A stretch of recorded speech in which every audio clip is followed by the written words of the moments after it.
नमस्कार मित्रांनो, मी Sunil Dalvi, Vithoba consultancy services in business accounts and taxation या यूट्यूब चॅनलमध्ये आपल्या सर्वांचे सहर्ष स्वागत करतो आहे. मित्रांनो, आज आपण GST goods and service tax च्या एंट्रीज अकाउंट्समध्ये कशा प्रकारे बुक करायच्या असतात ते मी तुम्हाला सांगणार आहे. त्याच्या जीवीज कशा प्रकारे पास करायच्या, त्याचं इनपुट हे आउटपुटच्या अगेन्स्ट कशा प्रकारे आपण घेऊ शकतो ह्याचंही मी तुम्हाला मार्गदर्शन या व्हिडिओद्वारे करणार आहे. त्याचं पेमेंट आपण कशा प्रकारे करतो आणि पेमेंटची एंट्रीज कशा प्रकारे पास करायची हे सुद्धा मी या व्हिडिओद्वारे तुम्हाला सांगणार आहे. तर गुड्स अँड सर्व्हिस टॅक्स हा इंडियामध्ये नवीनच कर प्रणाली आणलेली आहे आणि हा GST आहे, हा इम्पोज हा लादला जातो every sale of goods and purchases. म्हणजे प्रत्येक गुड्स आणि सर्व्हिसेस जे आपण देतो त्यावरती GST हा चार्ज केला जातो. तर मित्रांनो, जो GST चार्ज केला जातो तो रिसेलवरतीही GST आपण चार्ज करतो, परंतु हा GST जो आपण पे करतो तो आपण सेलच्या अगेन्स्ट, सेल्सचा जो GST आपण कस्टमरकडनं घेतो त्याच्या अगेन्स्ट हा पेड केलेला GST सेट ऑफ घेऊ शकतो. तर मित्रांनो, इंडियामध्ये 3 प्रकारचे GST आहेत, डिवायडेड इन 3 पार्ट्स आहे. पहिला आहे CGST म्हणजे central goods and service tax आहे. दुसरा आहे HGST म्हणजे state goods and service tax आहे आणि IGST म्हणजे integrated goods and service tax आहे. तर IGST हा जो टॅक्स आहे हा पहिला आपला CST होता, त्याचंच त्यांनी IGST म्हणून केलेलं आहे. जर हा CGST आणि HGST आहे हे लोकल जो आपला सेल टॅक्स होता पहिला त्याचंच त्यांनी CGST आणि HGST हे समजा जर 18% जर असेल तर विभागून 9% CGST, 9% HGST अशा प्रकारे GST डिपार्टमेंटने केलेलं आहे. तर आपण ॲडजस्टमेंट पाहू. Adjustment of credit of HGST, CGST and IGST म्हणजे कोणत्या प्रकारचा जो इनपुट टॅक्स आहे तो आपण कशा प्रकारे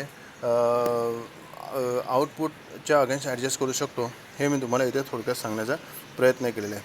मित्रांनो, ही जी मी इन्फॉर्मेशन दिलेली आहे ती तुम्ही वाचू शकता. मी फक्त तुम्हाला थोडक्यात एक सांगतो की आउटपुट IGST जो असतो can be adjusted with the input GST in the following order.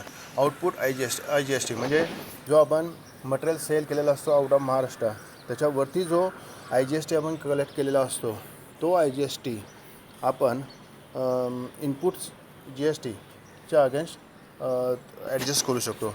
मग ते फॉलोइंग ऑर्डर म्हणजे समजा इनपुट IGST असेल, एखादा आपण मटेरियल बाहेर गावावरून म्हणजे आउट ऑफ महाराष्ट्रामधून जर परचेस केलेला असेल तर त्याच्या अगेन्स्ट आपण IGST जो काय IGST भरला असेल तो IGST आपण सेट ऑफ घेऊ शकतो आउटपुट IGSTच्या अगेन्स्ट. त्यानंतर इनपुट CGST आणि त्यानंतर इनपुट HGST.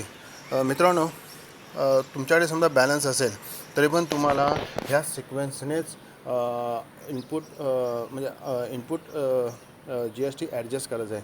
म्हणजे समजा जर आउटपुट IGST जर असेल तर त्याच्या अगेन्स्ट पहिला तुम्हाला इनपुट IGST किती आहे तो घ्यायचा आहे. तर त्यानंतर इनपुट IGSTचा बॅलन्स नसेल तर इनपुट CGSTचा बॅलन्स घ्यायचा आहे आणि त्यानंतर इनपुट CGSTचाही बॅलन्स तुमच्याकडे अवेलेबल नसेल तरच तुम्ही इनपुट IGSTच्या अगेन्स्ट इनपुट IGSTच्या अगेन्स्ट आउटपुट IGST करू शकता. तर मित्रांनो, याची जनरल एंट्रीज मी तुम्हाला इथे पास करून दाखवलेली आहे. जनरल एंट्री काय, आउटपुट IGST अकाउंट डेबिट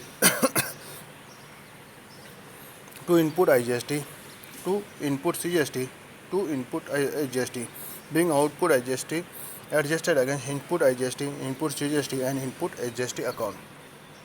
तर मित्रांनो, ही एक जनरल एंट्री पास केलेली आहे. तर याची पोस्टिंग कशा प्रकारे करायची ते ह्या व्हिडिओमध्ये मी तुम्हाला सांगणार नाही आहे, कारण आता माझ्या लक्षात आलेलं आहे की अशा प्रकारे जर तुम्हाला मी जर सांगितलं तर तुमच्या ते लक्षात येणार नाही आहे. तरी पण ही थेरॉटिकल आहे. थेरॉटिकल तुम्ही पाहता तुमच्या लक्षात ठेवा. जे कशा प्रकारे पास करतात तेही तुम्ही लक्षात ठेवा आणि तदनंतर मी तुम्हाला त्याची पोस्टिंग कशा प्रकारे करतात हे तर मी तुम्हाला सर्व काही सांगितलेलं आहे. माझ्या पोस्टिंग ऑफ लेजर्समध्ये मी तुम्हाला ह्याची माहिती दिलेलीच आहे. पोस्टिंग ऑफ परचेसचं आपण केलेलं आहे, पोस्टिंग ऑफ सेल्सची केलेली आहे, पोस्टिंग ऑफ पेमेंटचं केलेलं आहे, पोस्टिंग ऑफ एक्सपेन्सेसचं आपण केलेलं आहे. तर ह्या सर्व जे आहे. तर मित्रांनो, ती पोस्टिंग कशा प्रकारे करायची याचा मी एक व्हिडिओ सेपरेट तुम्हाला करेन. त्यामध्ये फक्त IGST, CGST आणि HGSTची पोस्टिंग असेल ते मी तुम्हाला दुसऱ्या व्हिडिओमध्ये अपलोड करेन, त्यावेळी मी तुम्हाला ते सांगेन. तर मित्रांनो, आउटपुट CGSTचा जो असेल तो आपण इनपुट CGST च्या अगेन्स्ट ॲडजस्ट करू शकतो आणि इनपुट HGSTच्या अगेन्स्ट ॲडजस्ट करू शकतो. आउटपुट CGST आपण इनपुट IGSTच्या अगेन्स्ट करू शकत नाही, हे लक्षात ठेवा. आउटपुट CGST हा इनपुट CGSTच्या अगेन्स्ट ॲडजस्ट करू शकतो. प्रथम प्राधान्य इनपुट CGST. जर इनपुट CGSTमध्ये जर तुमचा बॅलन्स नसेल तर तुम्ही तो इनपुट HGSTमध्ये ॲडजस्ट करू शकता. त्याची मी एंट्री एक पास केलेली आहे. Output CGST account debit to input CGST to input HGST account credit. आता आउटपुट HGSTचं सेम आहे. आउटपुट HGST जो असेल तो आपण इनपुट HGSTच्या अगेन्स्ट प्रथम हे करतो, ॲडजस्ट करतो. त्यानंतर इनपुट CGSTच्या अगेन्स्ट ॲडजस्ट करतो. म्हणजे समजा जर इनपुट HGSTचा बॅलन्स जर तुमच्याकडे नसेल तर तुम्ही तो बॅलन्स जो असतो आउटपुट HGSTचा तो तुम्ही इनपुट CGSTच्या अगेन्स्ट ॲडजस्ट करू शकता. मित्रांनो एक लक्षात घ्या, आउटपुट IGST हा आपण इनपुट CGST आउटपुट HGST आणि आउटपुट CGSTच्या अगेन्स्ट ॲडजस्ट करू शकत नाही. ही इम्पॉर्टंट एक नोंद आहे, ती तुम्ही करून घ्या. ती एक लक्षात ठेवा. इनपुट IGST जो मटेरियल आपण बाहेरून परचेस केलेला आहे आणि त्यावरती जो आपण GST पे केलेला आहे त्याला आपण इनपुट IGST म्हणतो. तो इनपुट IGST आपण आउटपुट CGST आणि आउटपुट HGSTच्या अगेन्स्ट ॲडजस्ट करू शकत नाही. ही महत्त्वाची आणि इम्पॉर्टंट नोंद तुम्ही सर्वांनी लक्षात ठेवा. आता मित्रांनो, journal entries for input GST on local purchases. जेव्हा आपण परचेस करतो, जे आपण परचेसची एंट्री मारतो ती नॉर्मल एंट्रीज तुम्हाला इथं पास करून दाखवलेली आहे.